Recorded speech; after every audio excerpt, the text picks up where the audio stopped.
Did you figure out what the problem was with the bottle and the string? Of course, string isn't going to pull a bottle up in midair just like that. But if you have a little round piece of styrofoam that you have forced in through the bottle, and you have that in there, and you have a knot on the end of your string, and you pull it taut, it's going to look like that string then is holding up the bottle. And so that's a pretty easy solution there. And then another easy solution was our cork and the copper wire. Copper, we said, a very good conductor of heat or a good conductor of electricity, both of them. But it's not going to conduct the heat through there if the wires are not connected. So what looks like one solid piece of wire going through a cork really was two pieces. So if you had one piece going through there, the other side would get hot as you heated up the one side. But with two pieces in there, you have an insulator in between them, and therefore it's not going to get very hot. All right, today, let's take a look. You know, a lot of times with my problems in the classroom, I would kind of put stories with them. Just makes it a little more interesting. And I'm reminded with my granddaughters, they just want my wife and I to tell them stories when we were kids, or tell them stories about their mother when she was a child their age. They just love stories. So this was one that I used in my classroom quite often also. Part of it being true about my life and part of it obviously made up.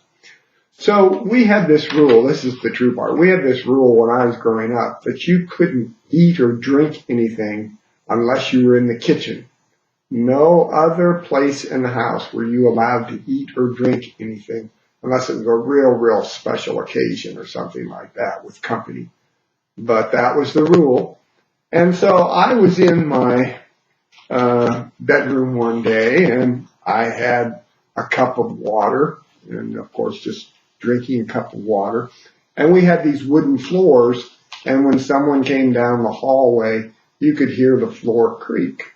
Well, I had this cup of water in my bedroom, and I heard the floor creaking down towards my bedroom. I was at the end of the hall, and I knew it must be my mother. And I got this feeling of panic. Oh no, what am I going to do with this water? I can't rush out and dump it in the bathroom. So I thought, well, I have this newspaper.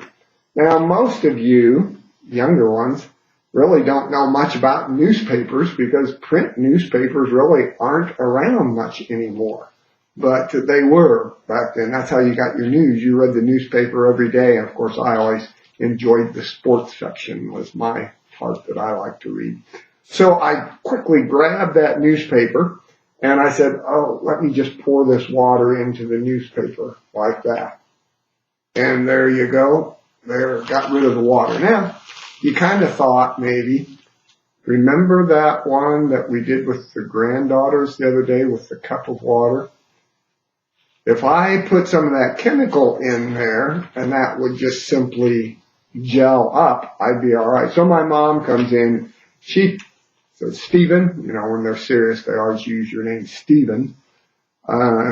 She saw the empty cup there. Have you been drinking something in here? Oh, no, Mother. I've just been reading the newspaper here. I enjoy reading the newspaper. And she looks at the newspaper. Did you pour something in there? Oh, no, Mother. I didn't pour anything in there. And I took it like this. So I started to turn it upside down. And sure enough, nothing came out of the newspaper. So she left. She wasn't totally convinced that I hadn't had anything in the room there. But when she left then, I thought, well, maybe it's time to get, and we had a drink called Kool-Aid back then in those days.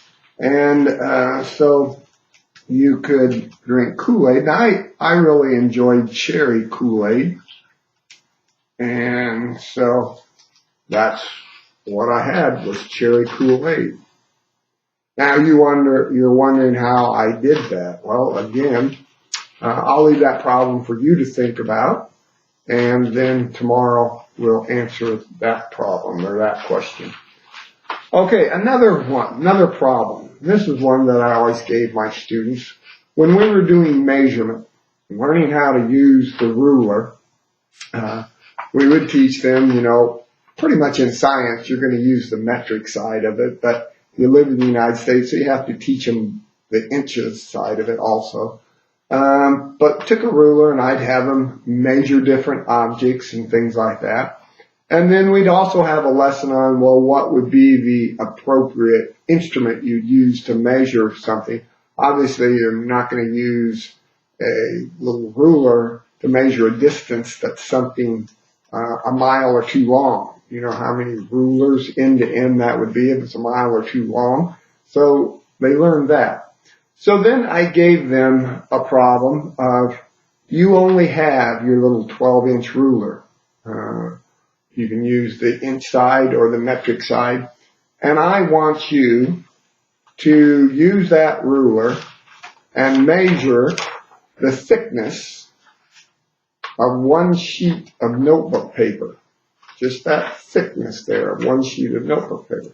Now, obviously, what we've learned about using the appropriate ruler, measurement, tool, instrument, this isn't the appropriate one to do it. But with a little bit of creativity, you could do that. And what I would tell them then is you can only use your ruler and then count out, and this took them a little while, count out 100 sheets of notebook paper. And that's the only clue I'm going to give you as to measuring the thickness of that piece of notebook paper.